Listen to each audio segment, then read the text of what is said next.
Un gusto amigos, ¿cómo están? Muy buenas tardes, estamos ya en vivo en Estelar 99.7 FM. En el primer bloque estuvimos a un experto también en vinos, al señor Mar Pidux, y en el segundo bloque tenemos una invitada súper especial que se conecta desde la ciudad de Guayaquil, provincia del Guayas.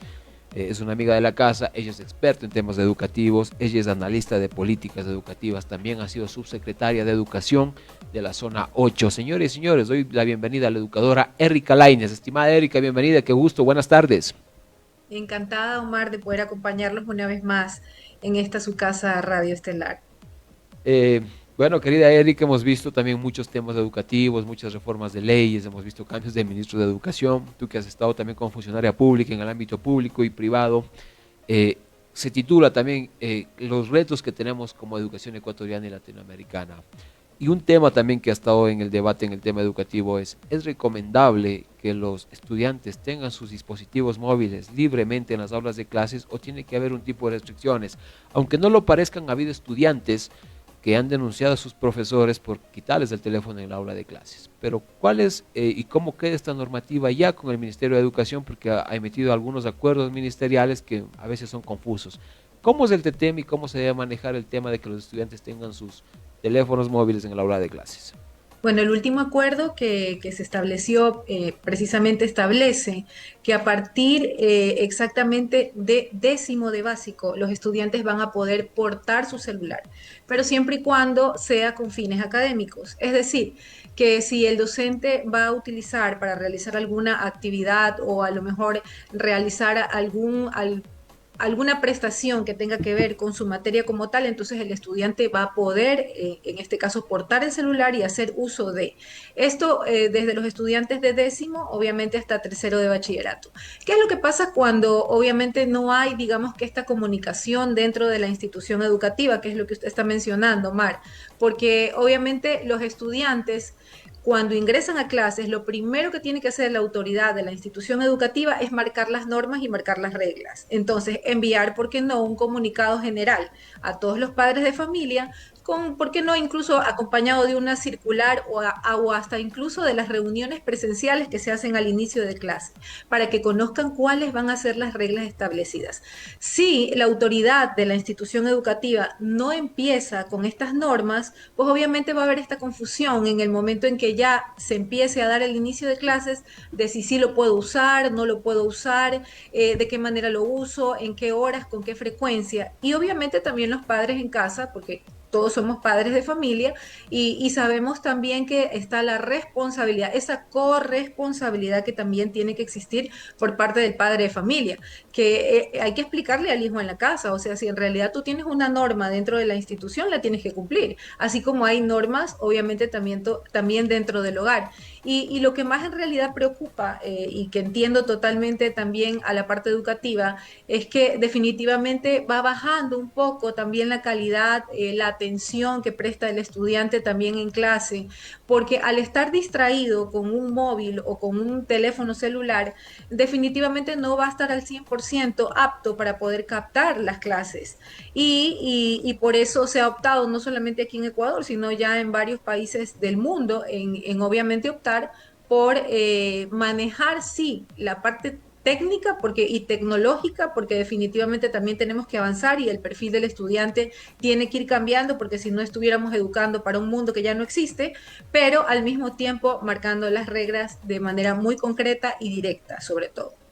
Qué excelente explicación que nos da Erika Lainez, experta en temas de educación. Y en esa misma línea, querida Erika, también había un proyecto de ley, no sé qué ha sucedido, porque a veces hay bastante abundancia de leyes que presentan varios asambleístas, pero bueno, al parecer no se llegan a concretar en el segundo debate y se publican en el registro oficial de nuestro país. En esa misma línea, yo quiero también preguntarte a ti, había un proyecto de ley que se quería restringir el uso de celulares o que haya un poco más de control en los menores de edad. Tú también tocaste este tema en algunas entrevistas y preguntarte qué pasó con ese tema. ¿Se dio la reforma legal o netamente solo siguen el proyecto de ley para restringir que los menores de edad? Todavía, sí, efectivamente, Omar, todavía sigue en proyecto porque el ministerio aún no ha difundido aún ningún acuerdo que especifique normas claras o que a lo mejor establezca si los alumnos recién a partir de los 16, 15, 16 años, que era lo que establecía la última, en este caso, propuesta de ley que se estaba dando. Y pues obviamente todas los que estamos a cargo de educación estamos expectantes, ¿no? Como criterio personal, en realidad pienso que la juventud, sobre todo, en cierto modo, tiene que terminar de desarrollar su cerebro como tal. Y por lo tanto, incluso la corteza prefrontal definitivamente en el ser humano termina de desarrollarse a partir de los 21 años.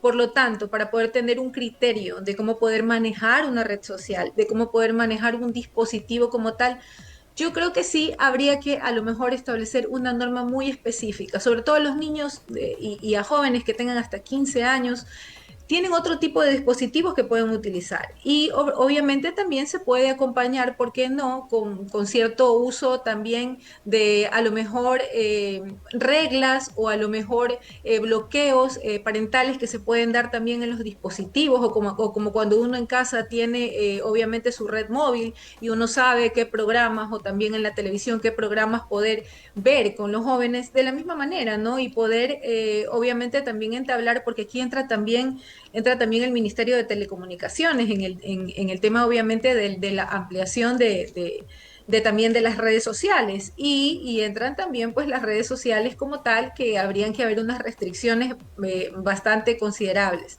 Esto pues obviamente habría que ponerlo en la mesa, analizar con los expertos y ver de qué manera se puede hacer. Sobre todo porque hoy en día nos estamos dando cuenta y hablando de los desafíos como tal también, nos vamos dando cuenta que sigue avanzando todavía toda esta parte de la violencia y el acoso escolar. Y mucho acoso escolar y mucha violencia se da también a través de las redes. Y los jóvenes, pues hoy en día también se ven inmersos incluso a ser captados por las bandas delictivas a través de estos medios. Mi querida Erika, tú que eres experta en temas educativos y gracias también por compartir todo esto a las personas que te miran, que te escuchan aquí en Radio Estelar 997. Recordarles también que estamos en vivo, exactamente son 4:46 de la tarde y estamos también en Facebook, en TikTok y en nuestro dial FM. Querida Erika Lainez, yo también quiero consultarte, ¿no crees que es el reto de Latinoamérica un cambio también de paradigma tecnológico? Porque mira, te voy a hablar casos que a veces no es bueno compararlo, pero es necesario. Hay chicos que han comenzado a hacer dinero jugando a los 16 años en YouTube, en estas plataformas de Kik, de TikTok, y han comenzado a hacer una carrera que a veces no han tenido ni siquiera una carrera universitaria, pero hoy con estos cambios tecnológicos están haciendo una carrera, han hecho dinero, tienen empresas y han comenzado de ceros. Lo que yo quiero preguntarte a ti, ¿no crees que también ya es una responsabilidad del Estado y debemos dar ese gran salto para no solo que los chicos tengan tecnología, sino aprendan a explotar y a manejar nuestros adolescentes y niños del país esta tecnología que hoy tenemos a mano, que antes no lo teníamos nuestra generación, pero que hoy con las redes y la tecnología pueden hacer maravillas en el país, querida Erika? Sí, ahí entra precisamente la conciencia digital, ¿no? Que es donde tenemos que trabajar no solamente los educadores, sino también la familia. Y como tal también integrar, o sea, el Estado también debe integrarse, porque esto se debe manejar incluso como contenidos que se deben dar dentro del espacio educativo, de tal manera que obviamente los estudiantes sí utilicen la tecnología, pero de la mejor manera, que la exploten para poder desarrollar de la mejor forma ese potencial que ellos tienen, esas habilidades que van desarrollando y que van descubriendo también a lo largo de toda la vida. Hoy en día la mayoría de chicos sueñan con ser youtubers.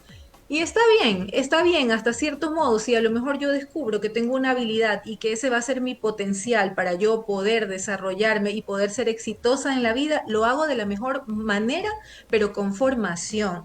Eso es lo importante que en realidad la juventud tiene que tener claro. Tiene que venir acompañado de una formación y tiene que venir acompañado también en este caso, de regulaciones gubernamentales. Mi querida Erika, yo he revisado varias conferencias de temas educativos y bueno, tú me corregirás o complementarás lo que yo menciono. La educación en Latinoamérica, la educación pública sobre todo, ha tenido un retroceso bárbaro desde que inició la pandemia. No ha mejorado la educación, no hemos podido explotar todas las herramientas digitales que tenemos a diferencia de años atrás. ¿Cuáles son los desafíos que debe enfrentar Latinoamérica para mejorar la educación primaria, secundaria y hasta universitaria que tiene Latinoamérica y los gobiernos? ¿Qué desafíos tienen hoy los gobiernos en la actualidad, querida Erika? una de las brechas bastante importantes, que es la brecha digital y que obviamente como educadores hemos venido observando, que se ha venido dando, digamos que de manera paulatina, como bien lo mencionaste, Omar, desde la pandemia. Sin embargo, efectivamente todavía no hay ese acceso al 100% en áreas rurales, por ejemplo, o en la Amazonía, con el acceso al Internet, o tampoco tienen dispositivos, tampoco existe esta parte de capacitación docente, porque sigue siendo limitado. Mientras esto no cambie, mientras en realidad no se trabaje en un proyecto, ¿por qué no? Dentro de un proyecto de ley incluso, que tiene que estar de manera transversal, mientras no se trabaje de manera concreta en esto y sobre todo en la parte de la capacitación docente, porque podemos crear el mejor modelo educativo en virtualidad para poder llegar a cualquier rincón del mundo. Pero si no tenemos a un docente muy capacitado y si no tenemos una metodología bien estructurada para poder sobre todo brindar la mejor educación a los estudiantes, eso no se va a poder conseguir. Y bueno, esas son unas de las dificultades en realidad que de cierto modo pues tiene en este momento el gobierno, entiendo yo, aunque bueno, se escucha y ojalá, de verdad creo que los educadores lo pensamos de esa manera por el bien del país, ojalá que exista más inversión y que esta inversión vaya destinada precisamente a programas que permitan que no solamente, es que en muchas ocasiones se piensa que crecer o que a lo mejor cerrar la brecha de la deserción escolar es seguir construyendo escuelas y no necesariamente es crear espacios físicos, sino que también se puede trabajar en espacios virtuales donde a lo mejor vamos incluso a hacer, ¿por qué no?, un ahorro significativo para el Estado, para la institución educativa y para el mismo padre de familia. Amigos, estamos en vivo, exactamente son las 4 de la tarde con 51 minutos, estamos en Facebook, en YouTube y en nuestro TikTok Live, estamos también en nuestro Dial FM, estamos hablando con la docente, experta en políticas educativas, Erika Lainez. Hemos hablado también sobre los retos que tiene la educación y sobre la conciencia digital. En este mismo punto nos llama la atención que hay zonas como la Amazonía que no tengan internet cuando ahora ya es accesible con las de Starlink, ya pueden tener en cualquier recóndito del mundo, pueden tener acceso a internet, pero es una pena que todavía en Ecuador existan zonas donde no se puede obtener acceso al internet. Y un punto también que tú lo has abordado, mi querida Erika, en diferentes espacios, es cómo crear en Latinoamérica, no solo en el país, cómo crear, fomentar y que sea una política de Estado las aulas inclusivas o que algunos lo llaman aulas incluyentes para los que los niños puedan acceder a una mejor educación en las entidades públicas. Fíjese, Omar, que a veces, en ocasiones, se piensa que dentro de un espacio virtual no se puede hacer inclusión, porque a lo mejor se puede considerar que es un poco más complicado. Sin embargo, del análisis y de la experiencia que he tenido en participar, incluso en uno de los primeros colegios a nivel nacional, Ajá. con una modalidad totalmente virtual, la acogida que tienen los estudiantes neurodivergentes o con necesidades educativas, como lo entendemos muchos, definitivamente va a poderles brindar a él un espacio, primero un espacio y un entorno seguro. Cuando pensamos también de repente en algún tipo de neurodivergencia o cuando pensamos a lo mejor en algún tipo de necesidad de apoyo psicológico como tal, definitivamente el aula virtual va a ser el mejor espacio de desenvolvimiento de los estudiantes. ¿Por qué? Porque el padre de familia primero va a tener el tiempo, porque obviamente las clases, al estar de manera virtual, también se pueden a lo mejor reprisar en cualquier momento en que ellos lo necesiten, o también se puede hacer un programa específico con ellos, de tal forma que la familia está siendo acompañada, el estudiante tiene también un acompañante que lo está atendiendo en ese momento en la hora de clase y definitivamente va a haber una programación y una planificación específica para ese niño o para esa niña, de tal forma que obviamente el informe o a lo mejor la necesidad que tenga el estudiante va a poder irla abordando de mejor manera y va a poder avanzar mucho más rápido. Cambia un poco de repente la Ok. perspectiva ya cuando estamos en la parte presencial, sin embargo no es imposible, porque también de la experiencia que he tenido en entornos Ajá. presenciales es importante sobre todo trabajar primero en la cultura, primero en la cultura que hay a nivel de toda la institución educativa, porque si no todos entendemos, no todo el entorno educativo entiende qué es una inclusión y que nosotros y cómo tenemos que trabajar como estudiante, como docente, también como rector o como autoridad de la institución, es muy difícil poder de cierta manera sostener a una familia. Pero es importante conocer precisamente cada una de estas características para que obviamente acompañados también del DESE se pueda dar la mejor oportunidad de estudio y que el estudiante también, porque aquí también hay algo importantísimo. En Ok. ocasiones y yo entiendo en cierto modo a lo mejor la necesidad que una familia quiere al tener a su hijo incluido dentro de una institución regular y más aún de manera presencial. Porque en ocasiones se piensa que si el niño no socializa dentro de una institución educativa, no se va a poder desarrollar. Pero hay otros espacios donde también se pueden desarrollar. Pero obviamente, si es que no tenemos muy claros cada uno de estos parámetros, definitivamente el DESE, en este caso la Consejería de Estudiantil, que son en este caso con apoyo también de los psicólogos de la institución Ajá. educativa, no van a poder obviamente caminar. Es importantísimo también que el padre de familia sea muy sincero en el momento en que hace la admisión en la institución educativa para poder conocer, como yo siempre digo, el perfil de entrada del estudiante, porque así mismo van a tener otro perfil de salida, pero se necesita este perfil de ingreso para poder trabajar de la mano con los especialistas, con los informes que obviamente cada uno de manera particular, cada estudiante tiene y obviamente poder salir adelante. Hoy en día hay mucha facilidad también ya en comunicación con el distrito para poder trabajar de manera conjunta, si es que existe pues en algún momento alguna dificultad. Hay padres que en cierto modo a veces también de repente podría pasarnos que no aceptamos, ¿no? Y obviamente también es entendible, pero de la mejor manera, para eso están los educadores y está la Sí. autoridad de la institución para poder indicar que de repente no es una persecución o que a lo mejor no estamos queriendo hacer algún tipo de daño, sino más bien somos los acompañantes en el camino de sus hijos para poderles brindar el mejor espacio y sobre todo la mejor experiencia durante toda su etapa escolar. Querida Erika, excelente tu explicación. Y tú también trataste un tema que me llamó la atención y es el tema que la educación online. Sabes que hoy día hay el tema telemático, las plataformas digitales, sea Zoom, Google Meet, es ya prácticamente un tema que se está haciendo cotidiano para reuniones, ya no necesitas asistir de un lugar a otro.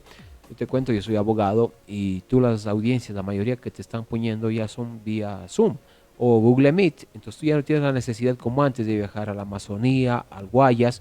Hoy la entrevista lo estamos haciendo con plataformas digitales. Es prácticamente la nueva normalidad que se viene ya en esta revolución digital que estamos viviendo. Tú pides tu comida con el teléfono, tú pides tu carro con el teléfono, con tu móvil. Usas estas herramientas tecnológicas, la IA. Y yo veo, he tenido amigos que a los 40 años han decidido ponerse a estudiar. Algunos en estas carreras online, en lo que es el bachillerato. Pero tú que manejaste una unidad educativa online, que la educación es netamente online, de manera remota, consultarte algo. ¿Cuál ha sido la aceptación las personas en Ecuador están optando por estudiar de manera online hoy día la educación secundaria? Conforme va avanzando el tiempo, obviamente como seres humanos nos vamos adaptando también a la tecnología, ¿no? Y bien lo has mencionado, Omar, hoy estamos conectados aquí teniendo esta amena entrevista y lo agradezco Gracias. muchísimo, agradezco mucho por el espacio. Y de esa forma, cada una de las actividades que nosotros tenemos, no solamente el abogado, también el estudiante, también el profesor, también el ingeniero, también a lo mejor el médico. El otro día estaba fuera del país y necesitaba hacer ver a mi hijo y me hizo la consulta de manera virtual. Entonces, ahí es donde nos vamos dando cuenta que definitivamente la tecnología rompe ese esquema, ¿no? De que solamente tengo que ir de manera presencial para poder aprender. La familia está confiando más en los procesos. La familia al inicio sí estaba un poco escéptica, pero conforme ha avanzado, definitivamente yo me voy dando cuenta que la aceptación es muy grande. La brecha, en este caso también de estudiantes que van acogiéndose o que se van integrando a la educación en línea, se va sumando, porque primero, porque optan por un espacio totalmente seguro, algo que lamentablemente, pues bueno, en este momento como país estamos pasando, y que obviamente dentro de un espacio virtual ellos van a estar desde la comodidad de su casa, van a estar muy tranquilos, los padres de familia estamos tranquilos porque sabemos que nuestro hijo pues está en el entorno virtual y que no va a tener ningún proceso a lo mejor fuera de casa. Y de la misma manera también, pues también piensa el padre de familia en la economía. Cuando vamos de manera presencial, obviamente el estudiante tiene que tener un gasto en alimentación, también en vestimenta. En muchos colegios obviamente utilizan un uniforme, ahí hay un gasto extra también. Y el transporte. ¿Cómo voy de un lugar al otro? Si vivo al frente, ok, a lo mejor cruzo la calle, pero si vivo mucho más lejos, todo eso va sumando. Entonces, hoy en día el padre de familia está validando mucho y obviamente va reaccionando también a que definitivamente, así yo esté en cualquier parte del mundo, voy a poder optar por seguirme educando, y sobre todo porque siempre pensamos en que nuestros hijos pues tienen que superarse para ser mejores personas, seres humanos y profesionales a lo largo de toda su vida. Y que el fin sea romper todas estas barreras que a veces hacen que no puedan acceder a una educación primaria, secundaria. Y como te digo, no solo también los jóvenes, sino personas que tienen 40 años, que hoy día trabajan y muchas de las veces pueden estudiar también vía online después de su trabajo. Y obviamente ellos quizás no pueden viajar de un cantón a otro, de una ciudad a otro, por su trabajo también, lo que hace que sea más accesible y puedan acceder a una unidad educativa, si es que están desde su casa, se conectan desde su teléfono, desde su computadora y puedan seguir educándose. Y lo importante de esto es romper las barreras educativas. También mi querida Erika, Totalmente, Omar. yo quería también consultarte algo a ti. Tú de pronto manejas cuál es la estadística de personas que pasan ya los 40 años que están estudiando y han decidido terminar el bachillerato en Ecuador de pronto. Aproximadamente hasta el año pasado que estuve haciendo por ahí una investigación, habían más de 4 millones de personas que todavía no habían culminado su etapa escolar. Puede ser a lo mejor desde la etapa inicial hasta tercero de bachillerato, pero es un número bastante considerable, sobre todo conociendo que tenemos programas como por ejemplo el de los bachilleratos acelerados o la educación inconclusa, que se la conoce así en el Ministerio de Educación. Y obviamente preocupa porque de repente a lo mejor falta un poco más de impulso, podría ser que a lo mejor los docentes no están muy bien capacitados y por esa razón de repente a lo largo del camino las personas no culminan a lo mejor también sus estudios. Siempre tiene que existir este acompañamiento, ¿no? Para que obviamente también el estudiante, así sea mayor de edad, tenga la oportunidad de saber que no tiene que quedarse ahí, sino que tiene que seguir avanzando. Como nota prioritaria, yo creo que uno de los desafíos más grandes, y creo que todos los conocemos, los que somos educadores, si no hay una capacitación efectiva en la docencia, definitivamente la educación en un país no avanza. Obviamente los recursos son importantes y por eso mencionaba también que qué bueno que se esté optando, ojalá así sea y que se invierta realmente en educación. Un país que definitivamente esté educado es un país que va a cambiar, un país que va a seguir adelante y sobre todo pues hay que apostar a la juventud y a la formación para poder seguir superándonos. Gracias también por esta explicación, mi querida Erika Lainez. Hemos estado aquí en vivo con la analista en políticas educativas. Ella también es docente, ha sido ex subsecretaria de Educación de la Zona 8, lo que se comprende el Guayas, y nos ha estado hablando sobre varios puntos y retos que tiene la educación, secundaria, primaria o bachillerato también, o tema escolar en nuestro país. Mi querida Erika, agradecerte por tu tiempo. Radio Estelar es tu casa. Gracias también por tu tiempo. Espero también que cuando estés por Quito, tenerte de manera presencial. ¿Algo que quieras añadir a la parte final? Bienvenida, mi querida Erika. Encantado, Mar, como siempre un gusto poder compartir con ustedes esta dinámica y poder compartir un poco también de las experiencias que como docentes podemos tener. Bueno, yo creo que sobre todo recomendar a las familias que siempre estén vigilantes, que siempre estén atentas a los signos que de repente o a lo mejor a las alertas que nos dan nuestros hijos. Eso nos va a dar sobre todo la oportunidad de actuar a tiempo si es que lo amerita o si existe a lo mejor alguna irregularidad dentro del sistema educativo o a lo mejor si existe algún tipo de abuso, algún tipo de acoso, algún tipo de bullying. Pero en ocasiones nos estamos tan desconectados de la familia y sobre todo tan desconectados de nuestros hijos que no nos permitimos ver lo que está pasando dentro del mismo entorno familiar y por ende, pues obviamente los chicos están solos y no tienen la oportunidad de a quién acudir para poder contar lo que les está pasando. La familia es primordial dentro de una sociedad y si no construimos familia, no estamos construyendo un país mejor. Entonces creo que es responsabilidad de nosotros los padres cuidar el entorno familiar y cuidar a nuestros hijos y sus pasos también. Qué excelentes palabras de nuestra invitada Erika Lainez. Ella es experta en temas educativos o en políticas educativas de nuestro país. Estamos en vivo, también pueden volver a ver esta entrevista en Facebook, en TikTok y en YouTube nuevamente aquí de Radio Estelar 99.7 FM. Gracias a nuestros cerca de 90,000 seguidores en Facebook, gracias a nuestros cerca de 13,000 seguidores en TikTok, gracias a toda la comunidad que hace Radio Estelar 99.7 FM. Sin más que agradecerles también, déjenme decirles que el siguiente jueves tendremos otros invitados y a las 18 horas viene Energía Total Plus. Gracias a todos. Seguimos con la programación regular de Estelar 99.7 FM. Gracias a ti, Erika. Muchas gracias. Buenas tardes, gracias, Oscar, un gusto.